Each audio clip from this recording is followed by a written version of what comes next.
James De La Rosa defeats Alfredo Angulo on points over 10 rounds. This was a pretty good fight. We had a knockdown early in the fight. I believe it was the second round. De La Rosa dropped Angulo with a double left hook. Angulo was getting thoroughly outboxed, certainly for the first half of the fight. And for the majority of the second half, he only really came into it in the final 3 rounds. That's when Angulo really started putting the pressure on. And De La Rosa looked like he was gassing quite badly, and that allowed Angulo to start getting some shots in. And there were some very, very anxious moments for De La Rosa's corner in the final 2 rounds, especially where it looked like De La Rosa at points was almost out on his feet. He was getting hurt by Angulo's shots and he was tired at the same time.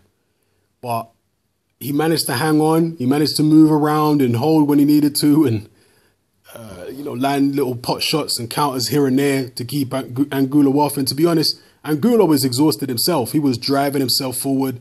Virgil Hunter was trying to give him the motivational speeches in the corner between rounds. And Angulo did as much as he could, but it just wasn't enough. And one thing I will say, though, is the referee was terrible in this fight, in my opinion. The referee was repeatedly warning Alfredo Angulo for low blows.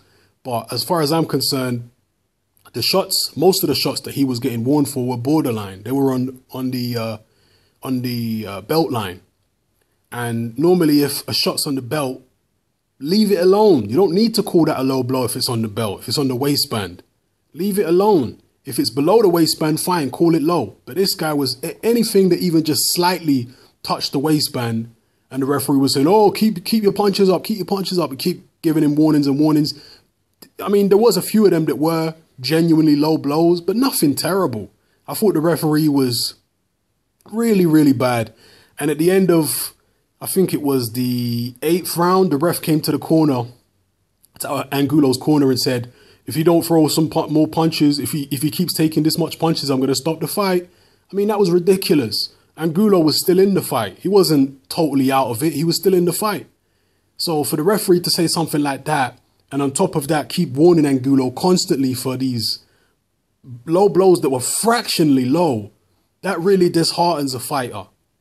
And he ended up getting a point deduction for a low blow, which was legitimately low, but I just felt all the warnings, it's not good psychologically for a guy who's a pressure fighter who relies on body punching. It discourages him from throwing body shots when you're constantly warning him like that. The referee, in my opinion, was really biased against Angulo. Really, really biased against her. Really terrible refereeing job he did in there.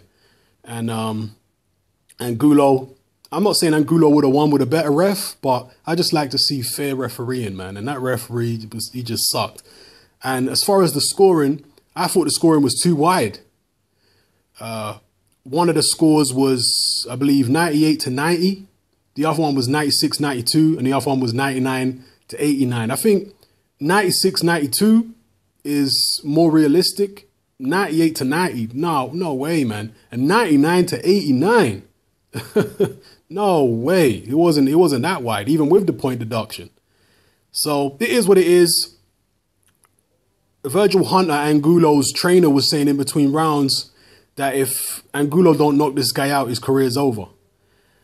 It might be over. Angulo takes a hell of a lot of punches, way too many punches. And when you take that amount of punches time and time again, it's going to shorten the amount of time you're going to be in the sport of boxing because it ages you as a fighter.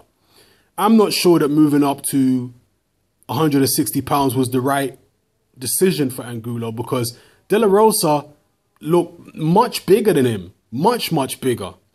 And you got guys up there like Gennady Golovkin and other guys who are just as big as De La Rosa and bigger. So I'm not sure that it was the right thing to do.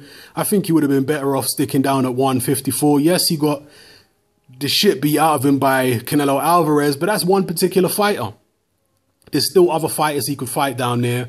And I think if he wanted to stay in the sport of boxing, he should have stayed back down at 154. But perhaps the weight was too difficult for him to make because even in his fights at 154, on fight night, he was over 170 a lot of the time. So perhaps it's too difficult for him to make that weight. But at 160, he looked small in there next to De La Rosa. He really looked small.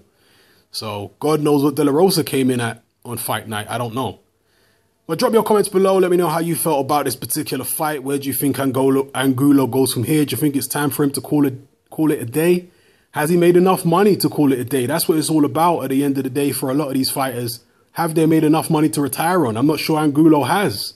He had that fight with Alvarez. He had a fight with Lara. He's had a few fights here and there, Kirkland. But has he made enough money to retire on? Is there other things he can do with his life? I don't know. And that will probably dictate his decision. If he's got enough money, he may call it a day. Drop your comments below. Let me know how you feel. This is Hatman. I'm out.